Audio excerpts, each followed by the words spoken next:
বন্ধুরা আসসালামু আলাইকুম, কেমন আছেন সবাই? আশা করি সকলের ঈদ খুব ভালোই কেটেছে।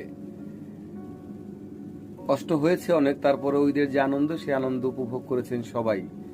যাই হোক, যেটা বলছিলাম যে নির্বাচন, কেউ কেউ বলছেন যে ফেব্রুয়ারিতে নির্বাচন হবে, কিন্তু আদৌ কি ফেব্রুয়ারিতে নির্বাচন হবে? এরকম কোনো আশ্বাস বা এরকম কোনো স্বীকারোক্তি কি আমাদের প্রধান উপদেষ্টা আমাদেরকে দিয়েছেন?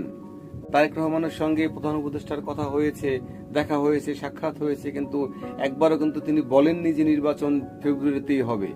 তিনি বলেছেন যদি পরিবেশ পরিস্থিতি অনুকূলে থাকে তাহলে তো ফেব্রুয়ারিতে নির্বাচন দেওয়া সম্ভব হবে। এবার আসি পরিবেশ পরিস্থিতির কথা নিয়ে। পরিবেশ পরিস্থিতি কি আমাদের অনুকূলে আছে? এই বর্তমান পরিবেশ পরিস্থিতিতে যদি নির্বাচন দেয়া সম্ভব না হয়, তাহলে এই পরিস্থিতি তো দিন দিন আরো বাড়বে। এই পরিস্থিতি তো দিন দিন আরো বাড়ছে। আপনারা কি এই পরিস্থিতি অনুকূলে আনবার জন্য কোনো পদক্ষেপ আপনারা নিচ্ছেন বা নিয়েছেন? আমার কাছে মনে হয় যে আপনারাও চান যে এরকম একটা পরিস্থিতি থাকুক, কারণ এরকম একটা পরিস্থিতি থাকে তাহলে বাংলাদেশে একটি সুষ্ঠু নির্বাচন দেওয়া সম্ভব নয়।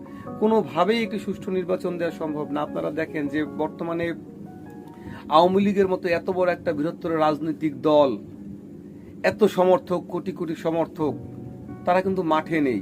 তারা মাঠে নেই, তাহলে মাঠে কে আছে? আছে বিএনপি, জামাত ইসলাম, এনসিপি, এই তো মাঠে। আর আর আর যারা আছে আছে আরো কিছু রাজনৈতিক দল আছে। তো আপনাদের কাছে কি মনে হয় যে এই যে বিএনপি এবং এই জামাত, এনসিপি, এদের মধ্যেও যেই পরিমাণ দ্বন্দ্ব, এদের মধ্যেও যেই পরিমাণ আগ্রাসী মনোভাব, এই আগ্রাসী মনোভাব নিয়ে একটি সুষ্ঠু নির্বাচন কি করা সম্ভব? আমার তো মনে হয় যে আপনারাও চান যে এরকম একটি পরিস্থিতি থাকুক। এরকম একটা পরিস্থিতি যতদিন থাকবে ততদিন আপনাদেরকেও আপনাদের জায়গা থেকে সরতে হবে না। কারণ এরকম একটি পরিস্থিতি যদি থাকে তাহলে নির্বাচন দেওয়া সম্ভব হবে না। সেই ইস্যু ধরেই আপনারা মানে আপনাদের কার্যক্রম চালাতে থাকবেন, আপনারা থাকবেন। কিন্তু এই যে আপনারা থাকছেন বা এই যে আপনারা থাকবেন, দেশের যে বর্তমান পরিস্থিতি, এই পরিস্থিতি কিন্তু দিন দিন খারাপ হচ্ছে। এটা কিন্তু বাস্তবতা। আপনারা দেখেন যে আমার কথা যদি ভুল থাকে তাহলে আপনারা বলেন যে আমার কথা ভুল আছে।